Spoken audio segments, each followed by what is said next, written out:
Welcome back to the continuing adventures of the monad. To date, we have looked at what the term discipleship means and the basic concepts surrounding the process of initiation.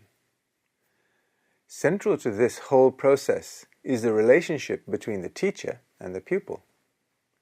It is not possible for a human monad centered in the fourth kingdom of nature to ascend to the second triad without help from a monad already centered in that higher kingdom. So, this relationship is crucial and worthy of further investigation. There is an old saying, when the pupil is ready, the teacher will appear. Lawrence tells us that this is not the case. Apparently, it is the disciple that chooses the teacher, who is best able to support their further development. Why? Because the law of freedom. We are free to choose our path. Others must not foist this on us. How is this done? I don't know exactly. Ask your guardian angel. Who is this teacher? It is usually a 45 self, or monad at this level of consciousness development is called a master, especially when they take the role of teacher. The master has a profound effect on at least 3 centers of a disciple's etheric envelope. Just getting in contact with your master stimulates your heart chakra. The teacher's mental consciousness goes on to affect your crown and possibly your brow chakra as well. The disciple should not ask the master for anything. This would be a sign of a lack of trust. Remember, the master knows all your thoughts, not just now, but back all the way to when you were a rock. Scary stuff. It should be remembered that the needs of the disciple are provided for by their guardian angel, who is omnipotent in the fourth kingdom of nature. The master is responsible for the disciple's consciousness development. It is important for the disciple to understand the utterances of the master. If they didn't, either the wrong master has been chosen or the disciple is not ready to proceed. The importance of just getting the message stems from the fact that the master is not allowed to force his opinion on the disciple. So, if you are lost, then you have a problem, not the master. The truth must be self-evident to the disciple. It is not uncommon for the disciple to be bamboozled by what the master is telling them. It may fly in the face of everything the disciple thought was the truth. The disciple's cherished beliefs, when they are presented as being delusions, are sometimes hard for them to swallow. This often results in a violent emotional reaction in the disciple, taking them several lifetimes to get over the shock. In the best case scenario, the disciple gets with the beat, as advised by Baloo the bear. However, Lawrence notes that many are unable to jettison their outmoded paradigms. Worse still, when it comes to the hyper-intelligent, they feel they have the capacity to comprehend and judge everything. If they seek a teacher, it is not long before they think they know and understand better than their master. If the teacher does not appreciate their brilliance, it's due to a lack of ability in the teacher. Lawrence quotes a dramatic example of this. In the relationship between Rudolf Steiner and Annie Besant, Steiner thought he had acquired all she had to teach, and he subsequently knew better.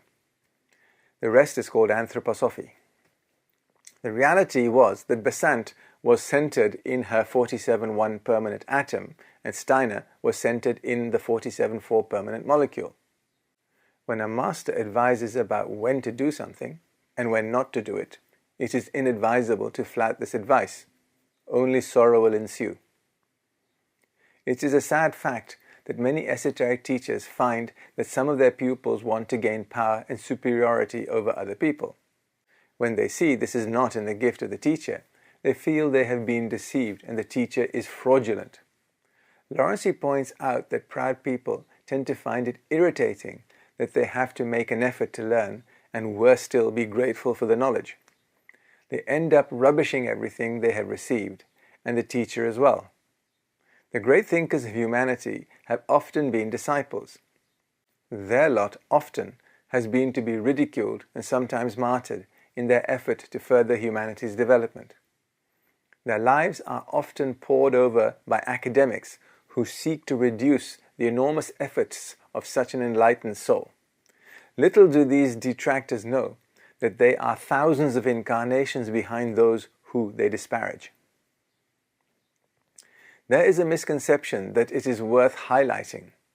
Some esotericians say that 45 selves must economize on their energies, and this limits what they can transmit.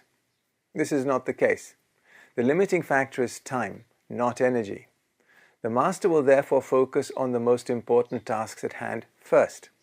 The Master's disciples could assist in the work, but often they just become an extra burden.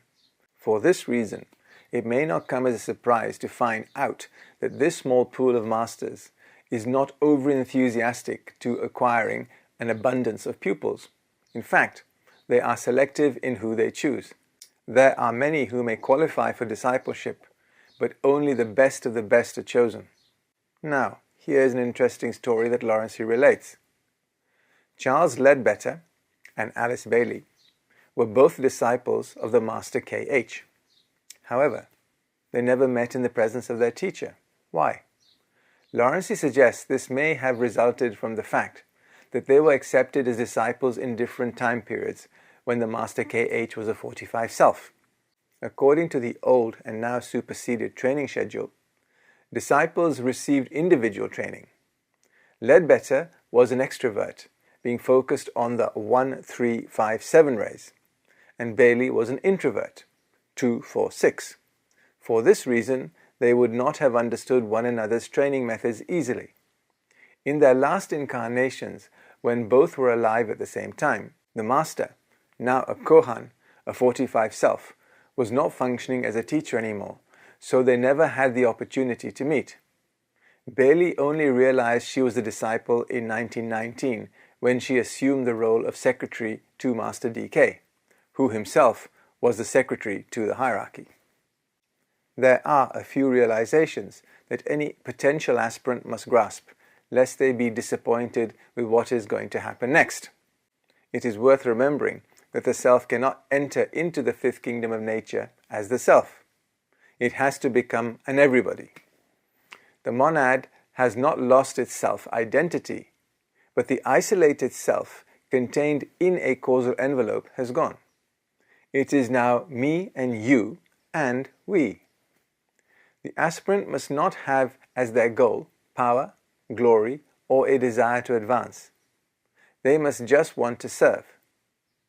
An electric motor does not crave power. It accepts what it is given and performs its task within its capacity. The disciple learns through experience and experiment. If you serve, you will gain unity automatically. Here is something to consider. It is not the disciple who needs the teacher, but the teacher who needs a tool to execute the work they have planned. If you are well-rounded, have the stage of the Saint 48-2 behind you, and are focused in your 47-4 permanent molecule, with a universal understanding of life, there is a high likelihood that someone in the hierarchy will have a job for you to do. The disciple must believe in their ability, not go seeking for a teacher to show them. Remember, the law of self-realization. Everything a seeker needs is given automatically in right law and order. You do not need conscious contact with higher beings to receive these gifts. You must seek the work and then plan how to achieve the desired result. Surprisingly, things will just fall into place. No one has been directing you. Or have they? Something to ponder. Discipleship is a never-ending training of all the envelopes active in the fourth kingdom. A disciple starts with their organism and the etheric envelope that surrounds it. Organs must be vitalized along with chakras. Unsuitable foods and drinks must be excluded from their diet. As the disciple develops, the law of life becomes obvious and easy to follow. When the disciple serves, their problems recede into the background. In this process of liberation, the disciple becomes receptive to causal energies, which they have worked up and are a fund of experience to draw on whenever they need them. According to Lawrency, a 45 self said that sacrifice means to give up egoism in the service of the evolution of humanity.